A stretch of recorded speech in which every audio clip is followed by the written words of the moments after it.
بیماریوں کے گڑھ کو، یثرب کو مدینہ میں بدل دیا۔ حاضرین محترم، جس مصطفیٰ کے قدموں کی برکت کا عالم یہ ہے، اس مصطفیٰ کے پورے وجود کی برکت کا عالم کیا ہوگا کہ جس کے فقط قدموں کی برکت سے بیماریوں کی اماجگاہ یثرب مدینہ میں بدل جاتا ہے۔ آقا دو جہاں صلی اللہ تعالیٰ علیہ وآلہ وسلم کے اس شہر مدینہ کے اطراف و اکناف میں اللہ رب العزت کی رحمتوں کا اور انوار و تجلیات کی بارش ہوتی ہے۔ اس شہر کے مکینوں پر خالق کائنات کے کرم اور فضل کی بارش ہوتی ہے۔ اس شہر امن سے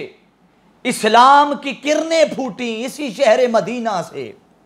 جو چار دانگیں عالم میں پھیل گئیں اور پورا عالم اسلام کی روشنی سے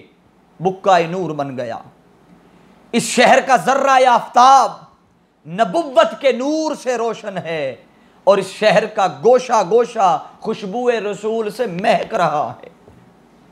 ایسا کیوں ہے؟ اس لیے کہ اس شہر مدینہ میں وہ محمد مصطفیٰ صلی اللہ تعالیٰ علیہ وآلہ وسلم آج بھی خود آرام فرما ہیں۔ یہاں گنبد خضرا ہے جو اہل ایمان کے دلوں کی دھڑکن اور آنکھوں کی ٹھنڈک ہے، اور شہر مدینہ کی محبت در حقیقت آقا دو جہاں صلی اللہ تعالیٰ علیہ وآلہ وسلم ہی کی محبت ہے۔ کسی شاعر نے کیا خوب کہا کہ یہ تو طیبہ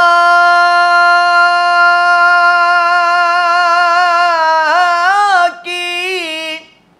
محبت کا اثر ہے، ورنہ کون روتا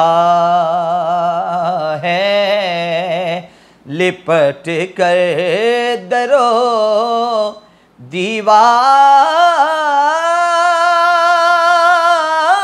دیوار کے ساتھ۔ بس وہ شہر مدینہ، وہ آقا دو جہاں صلی اللہ تعالیٰ علیہ وآلہ وسلم کی نسبت کی وجہ سے اس شہر کو یہ فضیلت اور مقام نصیب ہوا۔ حاضرین محترم، جس چیز کو بھی آقا دو جہاں صلی اللہ تعالیٰ علیہ وآلہ وسلم کی نسبت کا اعزاز حاصل ہو جائے، اسی شے کا مقدر جگمگا اٹھتا ہے۔ یثرب ایک قدیم بستی کا نام تھا جو تجارتی قافلوں کی کبھی گزرگاہ ہوا کرتا تھا، اور طوفان نوح کے بعد اس شہر کا ذکر کتب تاریخ میں ملتا ہے۔ علامہ سمہودی کی تحقیق کے مطابق یہی بات درست ہے کہ جب آقا دو جہاں صلی اللہ تعالیٰ علیہ وآلہ وسلم ہجرت فرما کر اس شہر دل نواز میں تشریف لائے تو اسے یثرب سے مدینہ الرسول ہونے کا شرف عظیم میسر آیا۔ مدینہ منورہ شہر بے مثال اور پورے عالم کا مرکز نگاہ بنا۔ پھر زائرین اس کی زیارت کے لیے، اس کی دید کے لیے، اس شہر کے گلی کوچوں کو دیکھنے کے لیے، اس شہر مصطفیٰ کی دید کے لیے کائنات کے گوشے گوشے سے دور دراز سے سفر کر کے کھنچے کھنچے اس شہر طیبہ کی طرف چلے آتے ہیں۔ شہر نبی شہروں کا سرتاج ہے، یہ شہر مدینہ شہروں کا سرتاج ہے جسے افضلیت کی خلعت فاخرہ سے سرفراز کیا گیا۔ اس شہر خنک کے فضائل اور خصائص کا کوئی شمار نہیں ہے۔ آج کی اس نشست میں اجمالاً اس کے چند خصائص اور فضائل کا ذکر کیا جائے گا۔ اس ابتدائی گفتگو کے بعد حاضرین محترم، ہر وہ چیز جو مسند رونق پر جلوہ افروز ہوتی ہے،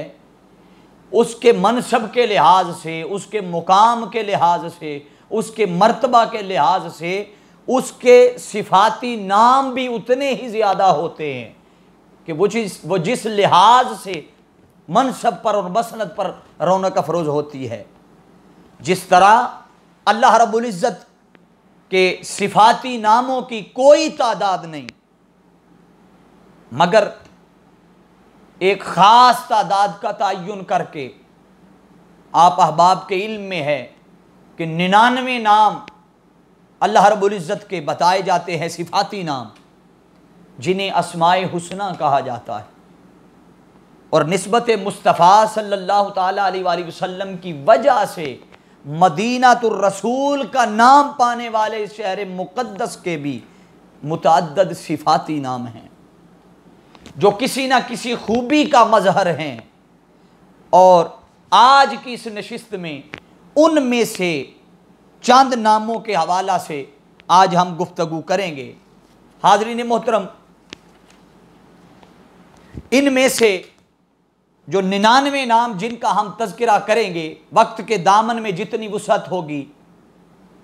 ہو سکتا ہے 99 نام بھی مکمل ہم نہ کر سکیں، چند ایک پر ہم گفتگو کریں گے۔ معروف نام جو ہیں جنہیں مورخین نے مندرجہ ذیل رواں کے حوالے سے بیان کیا ہے، مورخین نے مندرجہ ذیل رواں کے حوالے سے جن کو بیان کیا ہے، ان میں حضرت جابر بن سمرہ رضی اللہ تعالیٰ عنہ، حضرت زید بن اسلم رضی اللہ تعالیٰ عنہ، حضرت براء بن عازب رضی اللہ تعالیٰ عنہ، حضرت عبداللہ ابن عباس رضی اللہ تعالیٰ عنہما، حضرت عبداللہ ابن ابی سفیان رضی اللہ تعالیٰ عنہما، اور حضرت سعد بن ابی وقاص رضی اللہ تعالیٰ عنہما۔ سب سے پہلے حاضرین محترم، ہم قرآن مجید میں بیان کردہ مدینہ پاک کے ان ناموں کا تذکرہ کریں گے کہ جن مقدس اور مبارک ناموں کا ذکر رب کائنات نے آسمانی کتاب میں کیا ہے، اس نازل کردہ ہدایت آسمانی کی کتاب میں اللہ پاک نے شہر مدینہ کے جو نام ذکر کیے ہیں۔ معزز حاضرین، اللہ رب العزت نے قرآن مجید میں سورہ توبہ کی آیت نمبر 101 میں ارشاد فرمایا، وَمِمَّنْ حَوْلَكُم مِّنَ الْأَعْرَابِ منافقون ومن اہل المدینہ، اے مسلمانوں، گرد و نواح کے دیہاتی گنواروں میں بعض قوت منافق ہیں اور بعض باشندگان مدینہ بھی۔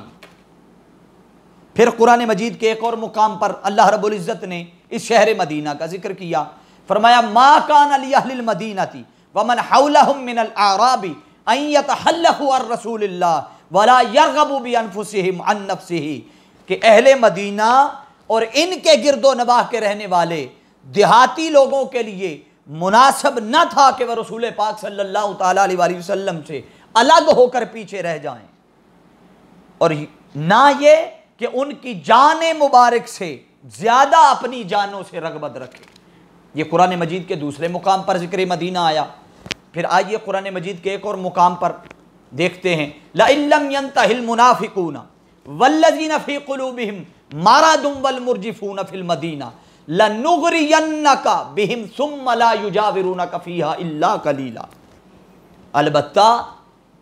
ترجمہ سماعت فرمائیے، اگر منافق اور جن کے دلوں میں نفس پرستی اور ہوس پرستی کی بیماری ہے کہ جو مدینہ پاک میں جھوٹی افواہیں پھیلاتے پھر رہے ہیں اور جھوٹی افواہیں اڑایا کرتے ہیں، اپنی حرکتوں سے باز نہ آئے تو ہم ضرور آپ کو ان کے پیچھے لگا دیں گے، پھر وہ آپ کے پاس اس مدینہ میں بس تھوڑے ہی دن رہ سکیں گے۔ پھر قرآن مجید نے ایک اور مقام پر ذکر کیا، فرمایا یقولون لئن رجعنا الى المدینۃ لیخرجن الاعز منها الاذل وللہ العزۃ ولرسولہ وللمؤمنین ولکن المنافقین لا یعلمون۔ اور یہ منافق کہتے ہیں کہ اگر ہم مدینہ واپس آ گئے تو ہم میں سے جو عزت والے ہیں وہ ذلت والوں کو ادھر سے نکال دیں گے۔ وَلِلَّهِ الْعِزَّةُ وَلِرَسُولِهِ، اور حقیقت یہ ہے کہ عزت اللہ اور اس کے رسول صلی اللہ تعالیٰ علیہ وآلہ وسلم کے لیے ہے، اور درجہ بدرجہ فرمایا وَلِلْمُؤْمِنِينَ، اور درجہ بدرجہ مومنین کے لیے ہے۔ وَلَكِنَّ الْمُنَافِقِينَ لَا يَعْلَمُونَ، لیکن یہ جو منافق ہیں یہ اس بات کی خبر نہیں رکھتے۔ حاضرین محترم، یہ چند مقامات تھے جہاں بڑی صراحت کے ساتھ آقا دو جہاں صلی اللہ تعالیٰ علیہ وآلہ وسلم کی نسبت کے سبب اس شہر مدینہ کا ذکر آیا، جو ہر ایک عاشق رسول صلی اللہ تعالیٰ علیہ وآلہ وسلم کو محبوب ہے، اور اسی طرح محبوب ہے جس طرح ذات مصطفیٰ محبوب ہے۔ اسی طرح آقا دو جہاں صلی اللہ تعالیٰ علیہ وآلہ وسلم کے شہر طیبہ سے محبت ہے جس طرح ذات مصطفیٰ سے محبت ہے۔ اب آئیے قرآن مجید کے بعد احادیث مبارکہ کی روشنی میں دیکھتے ہیں۔ آقا دو جہاں صلی اللہ تعالیٰ علیہ وآلہ وسلم نے ارشاد فرمایا، امرت بقریہ تأکل القری یقولون یثرب وہی المدینہ، کہ مجھے ایک ایسی بستی کی طرف ہجرت کا حکم دیا گیا جو تمام بستیوں پر حاوی ہے، اور لوگ اسے یثرب کہتے ہیں حالانکہ یہ مدینہ ہے۔ اب آقا دو جہاں صلی اللہ تعالیٰ علیہ وآلہ وسلم اس شہر مدینہ کے ایک اور نام ذکر کیا، جیسے اس کا ایک نام تھا مدینہ الرسول، اسی طرح اس شہر مدینہ کا ایک اور نام ہے جس کو طیبہ کہتے ہیں۔ حضرت جابر بن سمرہ رضی اللہ تعالیٰ عنہ سے روایت ہے کہ میں نے رسول اللہ صلی اللہ تعالیٰ علیہ وآلہ وسلم کو فرماتے ہوئے سنا، ان اللہ تعالی سمی المدینہ طیبہ، کہ بے شک اللہ تعالیٰ نے مدینہ کا ایک نام طیبہ بھی رکھا ہے،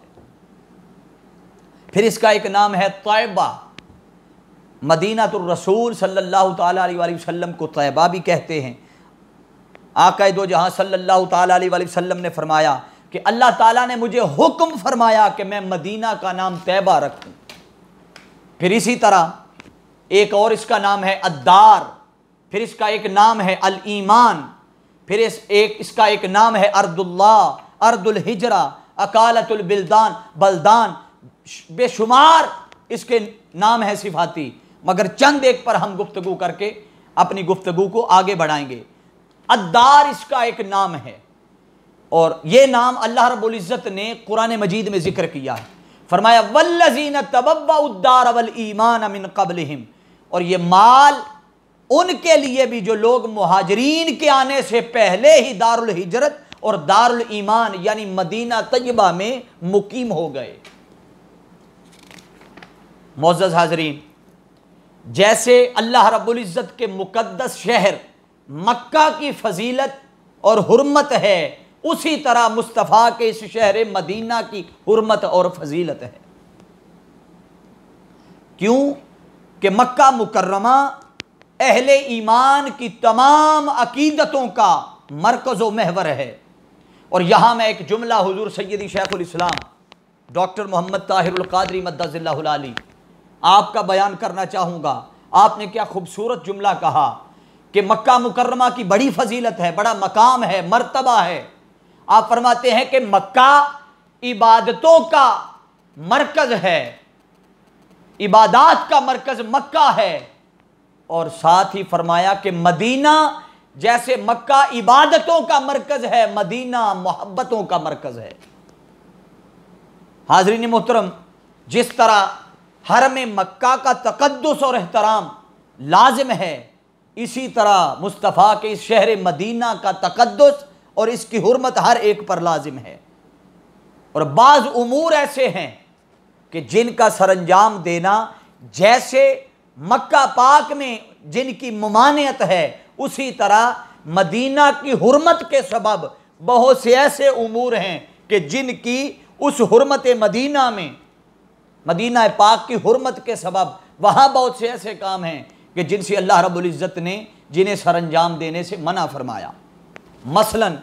شہر مدینہ کے سرسبز درختوں کو کاٹنا، گھاس کو کاٹنا، اور شکار کرنے پر پابندی ہے،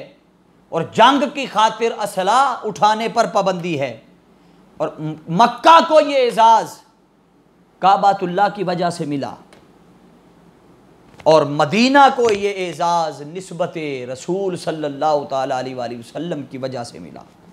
حضرت عبداللہ ابن زید رضی اللہ تعالیٰ عنہ سے روایت ہے کہ آقا علیہ الصلوۃ والسلام نے فرمایا، ان ابراہیم حرم مکہ ودعا لها وحرمت المدینہ کما حرم ابراہیم مکہ ودعوت لها فی مدها وصاعها مثل ما دعا ابراہیم المکہ، کہ حضرت ابراہیم علیہ الصلوۃ والسلام نے مکہ کو حرم بنایا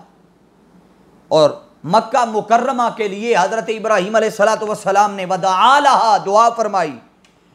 اور پھر فرمایا وحرمت المدینہ، اور میں مدینہ کو حرم بناتا ہوں، کما حرم ابراہیم مکہ، جیسے ابراہیم نے مکہ کو حرم بنایا، فرمایا میں اسی طرح مدینہ کو حرم بناتا ہوں۔ وَدَعُوتُ لَهَا فِي مُدِّهَا وَسَاعِهَا، اور میں حضرت ابراہیم علیہ السلام کی طرح مدینہ منورہ کے مد اور سا میں برکت کے لیے دعا کرتا ہوں۔ حضرت جابر رضی اللہ تعالیٰ عنہ سے مروی ہے کہ تاجدار کائنات صلی اللہ تعالیٰ علیہ وآلہ وسلم نے ارشاد فرمایا کہ حضرت ابراہیم علیہ السلام نے مکہ مکرمہ کو حرم قرار دیا تھا اور میں مدینہ کو حرم قرار دیتا ہوں، لِإِبْتَئِین، دونوں پتریلی اطراف کے درمیان کسی درخت کو نہ کاٹا جائے اور نہ کسی جانور کا شکار کیا جائے۔ حضرت عبداللہ ابن عباس رضی اللہ تعالیٰ عنہ سے روایت ہے کہ آقا علیہ السلام نے فرمایا اللہم انی حرمت المدینہ بما حرمت بہ مکہ، اے اللہ میں مدینہ منورہ کو اسی طرح حرم قرار دیا ہے جس طرح تو نے مکہ کو حرم قرار دیا ہے۔ پھر حضرت عبداللہ ابن عباس رضی اللہ تعالیٰ عنہما سے روایت ہے کہ آقا علیہ السلام نے فرمایا لِكُلِّ نَبِيٍّ حرم وَحَرَمِيَ الْمَدِینَہ، کہ ہر نبی کا کوئی نہ کوئی حرم ہے اور میرا حرم مدینہ ہے۔ پھر حضرت جابر بن عبداللہ رضی اللہ تعالیٰ عنہ سے مروی ہے کہ لا يحل لأحد يعمل فيها الصلاح لقتال، کسی فرد بشر کے لیے جائز نہیں کہ مدینہ میں لڑنے کے لیے اسلحہ اور ہتھیار اٹھائے۔ اب حاضرین محترم، آقا دو جہاں صلی اللہ تعالیٰ علیہ وآلہ وسلم کی ان احادیث مبارکہ سے یہ اندازہ لگایا جا سکتا ہے کہ آقا علیہ السلام نے اس شہر مدینہ کو کس طرح امن کا گہوارہ بنایا۔ اور ایسا کیوں نہ ہوتا، اس شہر مدینہ پر امن کے ذریعے افق عالم پر دامی امن کے سورج کو طلوع ہونا تھا۔ جو شخص آقا دو جہاں صلی اللہ تعالیٰ علیہ وآلہ وسلم کے احکامات کی پابندی نہیں کرتا، مثلا حدود حرم میں درختوں کو کاٹتا ہے، جانوروں کا شکار کرتا ہے، لڑائی جھگڑا کرتا ہے، تو وہ گویا حکم مصطفیٰ کی خلاف ورزی کرتا ہے۔ ایسے شخص کے لیے سخت وعید سنائی گئی ہے۔ حضرت انس رضی اللہ تعالیٰ عنہ روایت کرتے ہیں کہ آقا علیہ السلام نے ارشاد فرمایا کہ یہاں سے وہاں تک، نشاندہی کی آقا علیہ السلام نے فرمایا یہاں سے وہاں تک، حضور نے فرمایا میرا مدینہ حرم ہے، اس کے درختوں کو نہ کاٹا جائے، اس میں شکار نہ کیا جائے، یہاں اس طرح کا کوئی عمل کرنا فرمایا وہ جرم کے برابر سمجھا جائے گا۔ لہٰذا جو شخص یہاں شکار کرے، کوئی جرم کرتا ہے، تو اس پر اللہ تعالیٰ اس کے فرشتوں سمیت اور تمام انسانوں سمیت اس پر لعنت کرتا ہے۔ اب تصور کریں کہ آقا دو جہاں صلی اللہ تعالیٰ علیہ وآلہ وسلم اپنے شہر مدینہ کی حرمت بیان کرتے ہوئے جن چیزوں سے منع کر رہے ہیں، تو جو حکم کی خلاف ورزی کرے گا،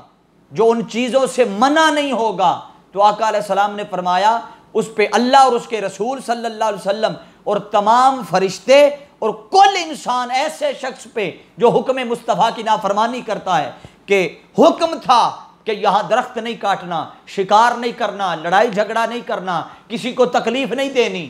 تو آقا علیہ السلام کا حکم تھا، تو جس نے اس حکم کی نافرمانی کی، پھر اللہ کی بھی اس پہ لعنت اور فرشتوں کی بھی لعنت اور کل انسانیت کی اس پہ لعنت۔ پھر آقا دو جہاں صلی اللہ تعالیٰ علیہ وآلہ وسلم نے فرمایا جس شخص کو بھی تم یہاں مدینہ کے درخت کاٹتے ہوئے دیکھو، گرفتار کرو، اور گرفتار ہی نہ کرو فقط، فرمایا اس کا سامان بھی اپنے قبضے میں لے لو۔ اب روایات میں آتا ہے کہ ایک شخص آقا دو جہاں صلی اللہ تعالیٰ علیہ وآلہ وسلم کے اس مقرر کردہ حرم کی حدود میں اس نے کسی جانور کا شکار کر رہا تھا، تو حضرت سعد بن ابی وقاص رضی اللہ تعالیٰ عنہ نے اس کا سارا سامان اپنے قبضے میں لے لیا۔ وہ شخص کسی کا غلام تھا، تو اس کا مالک آقا علیہ السلام کے صحابی کی خدمت میں حاضر ہوا اور اپنے غلام کے سامان کی واپسی کا مطالبہ کیا۔ اس پر حضرت سعد بن ابی وقاص رضی اللہ تعالیٰ عنہ نے فرمایا کہ تاجدار کائنات صلی اللہ تعالیٰ علیہ وآلہ وسلم کا فرمان ہے کہ یہ مدینہ میرا حرم ہے، اور آقا علیہ السلام کا یہ بھی فرمان ہے کہ جسے شکار کرتا دیکھو اس کا سامان اپنے قبضے میں لے لو، وہ سامان اسی کا ہے جو قبضے میں لے گا۔ اب وہ سامان واپس کیوں کروں؟ حضرت سعد بن ابی وقاص رضی اللہ تعالیٰ عنہ نے فرمایا میں وہ سامان واپس نہیں کر سکتا، کیوں کہ مصطفیٰ کا حکم ہے کہ شکار کرتا جس کو دیکھو اس کا سامان قبضے میں لے لو۔ ہاں اگر چاہو تو سامان تو نہیں دوں گا واپس، کیونکہ آقا علیہ السلام کا حکم ہے، تو سامان واپس نہیں دوں گا، چاہو تو سامان کی قیمت ادا کرتا۔ اب مدینہ منورہ کی تمام شہروں پر معزز حاضرین فضیلت ہے، تمام شہروں میں افضل ترین شہر ہونے کا اعزاز یہ شہر مدینہ کو عطا ہوا، کیونکہ یہ اللہ رب العزت کا محبوب ترین شہر ہے۔ اللہ رب العزت نے آقا دو جہاں صلی اللہ تعالیٰ علیہ وآلہ وسلم کی جائے ولادت و سکونت مکہ مکرمہ کی قسم اٹھائی، کیوں؟ اس لیے کہ اے میرے محبوب یہاں تو چلتا پھرتا ہے۔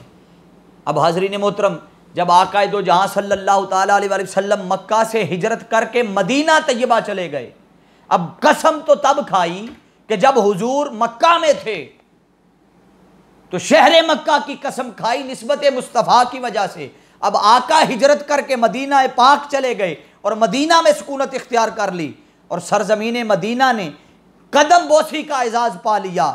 تو اللہ رب العزت نے وہ جو قسم اٹھائی تھی کہ اے میرے محبوب میں اس شہر مکہ کی قسم کھاتا ہوں، تو وہ قسم رب کائنات نے اس لیے اٹھائی کہ اس شہر میں مصطفیٰ کے قدم لگے ہیں، تو وہ قسم قدمین مصطفیٰ کی سبب سے تھی۔ اب وہ قدمین مصطفیٰ ہجرت کر کے مدینہ طیبہ چلے گئے، اب وہ جو قسم کا دائرہ تھا، جیسے وہ قسم مکہ کے لیے ہے اسی طرح وہ قسم مدینہ پاک کے لیے ہو جائے گی۔ جیسے فرمایا لا اقسم بہذا البلد وانت حل بہذا البلد، کہ اے میرے محبوب میں اس شہر مکہ کی قسم کھاتا ہوں، اور اے حبیب مکرم اس لیے کہ آپ اس شہر میں تشریف فرما ہیں۔ اللہ رب العزت نے یہ قسم اسی لیے کھائی کہ اس سرزمین کو آقا دو جہاں صلی اللہ تعالیٰ علیہ وآلہ وسلم کے قدمین کو اس زمین نے چوما، اس سبب سے رب کائنات نے قسم اٹھائی۔ تو حاضرین محترم، جہاں آقا علیہ السلام کے قدم لگ جائیں، رب کائنات ان قدموں کی برکت سے ان جگہوں کی قسم کھاتا ہے جس جگہ پر محبوب کے قدم لگ جائیں،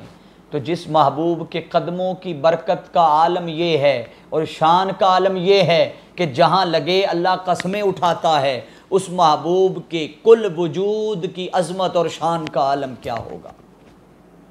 حاضرین محترم، آج کی اس پہلی نشست میں ہم نے مدینہ پاک کی فضیلت پر کچھ گفتگو کی، اور قرآن مجید میں جہاں جہاں لفظ مدینہ استعمال ہوا اور ذکر مدینہ آیا، اور پھر احادیث مبارکہ میں جہاں جہاں مدینہ پاک کا ذکر آیا، مدینہ کی حرمت کے حوالہ سے ہم نے آج کی اس نشست میں گفتگو کی۔ حاضرین محترم، انشاءاللہ تعالی اسی تسلسل کے ساتھ ہم اگلی نشستوں میں آقا دو جہاں صلی اللہ تعالیٰ علیہ وسلم کی احادیث مبارکہ کی روشنی میں شہر مدینہ کی فضیلت پر گفتگو کریں گے۔ اللہ رب العزت کے حضور دعا ہے اللہ پاک تمام عشاقان مصطفیٰ کو اس شہر مدینہ کی زیارت نصیب فرمائے۔ وآخر دعوانا ان الحمد للہ رب العالمین۔